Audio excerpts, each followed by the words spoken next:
Isang mapagpalang umaga po sa ating lahat. Welcome po sa Parber Display Center. Ngayong araw pong ito ay pupunta po ako ngayon sa graduation po ng PMPA po na gaganapin po sa may Santa Rosa, boundary ng Silang, Cavite po. Yung academy po ng PMPA. Bali, ngayon po yung graduation na gaganapin ngayon. Imbitado po tayo dahil tayo po yung gumawa ng sasakyan po ng VIP guest po nila mamaya po sa graduation.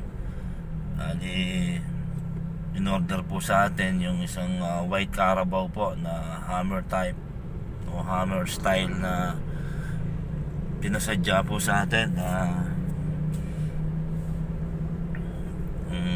Kausap po natin doon nag-order si General Birong at si nag-asikaso po din si Colonel Paed. Sila po yung mga naging nag-order nito para po nga sa gagamitin ngayon yung graduation po dito sa PMPA po. At ang guest po nila ngayon ay si President BBM. Bali,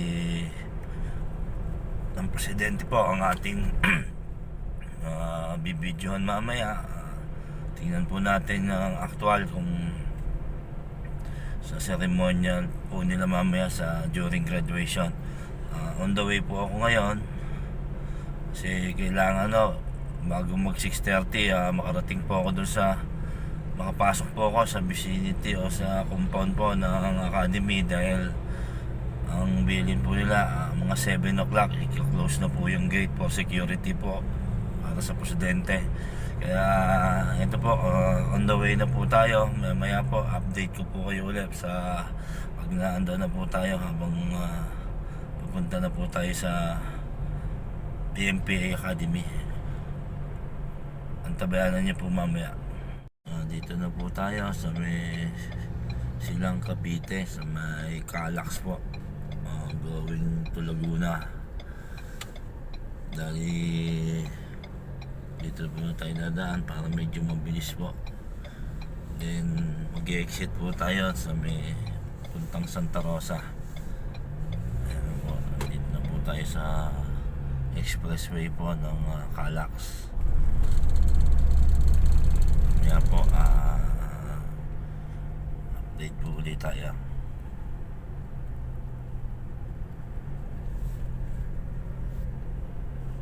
Yan, medyo patirik na po yung haring araw.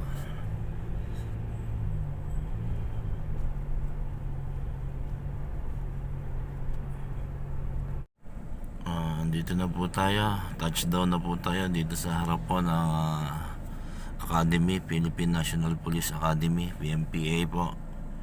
Medyo pila ho yung mga papasok, yung mga guests.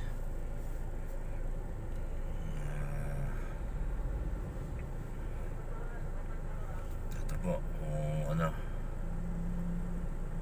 medyo ni-inspection lahat na pumapasok na sasakyan sa loob po ng Academy. Kaya medyo traffic po, nakapila po kami. Ayan po, mamaya po update po ulit tayo.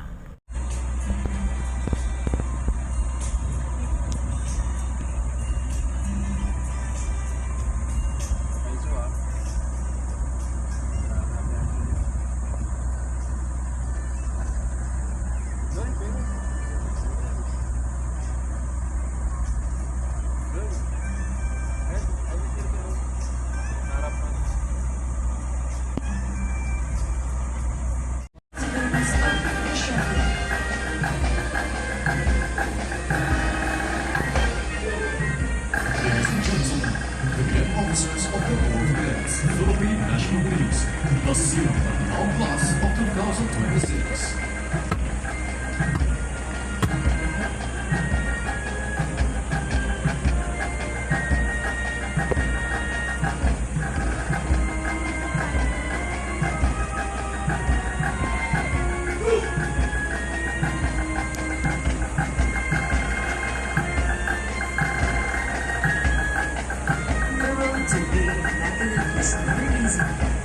The discipline and conduct of the entire group of cadets reflects on the leadership of the ruling class.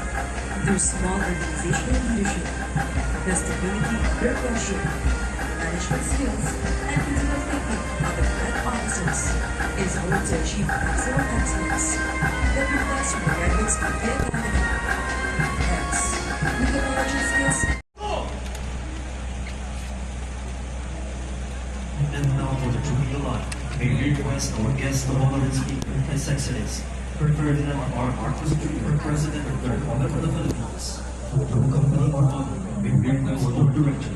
Please, Major General Christopher Ibero to do the honors. Sigit ka na lang, Sir Noel. Iba tayo dito, hindi na kahiga. Hindi sa inig sa taparaw.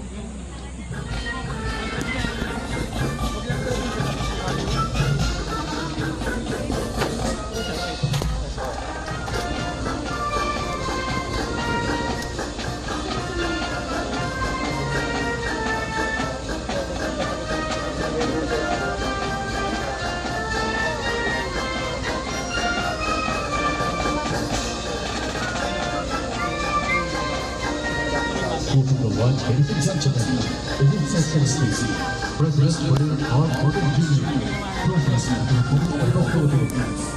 Ferdinand R. Marcos Jr. believing in the great education and then school. A very important with the Sussex University. For the second education, he later enrolled at the University of Oxford to study social sciences, receiving a special diploma in 1978. Short reputation in government, serving as governor of the province. Though he served as a member of the House of Representatives for Ilocos Norte's 2nd District, as a senator, he focused on resolutions supporting overseas Filipinos in environmental projects. On June 30, 2022, Marcos was sworn in as the 17th President of the Philippines. Early in his presidency, he prioritized economic recovery from the COVID-19 pandemic and appointed himself as Agricultural Secretary to directly address challenges in July 2023. He signed an executive order to implement a 6-year development plan aimed at economic recovery with China and the Southeast China Sea. Having been in public service for over 25 years, he has achieved a distinguished career in government. His electoral journey has allowed him to serve in key civil positions in both the executive and legislative branches.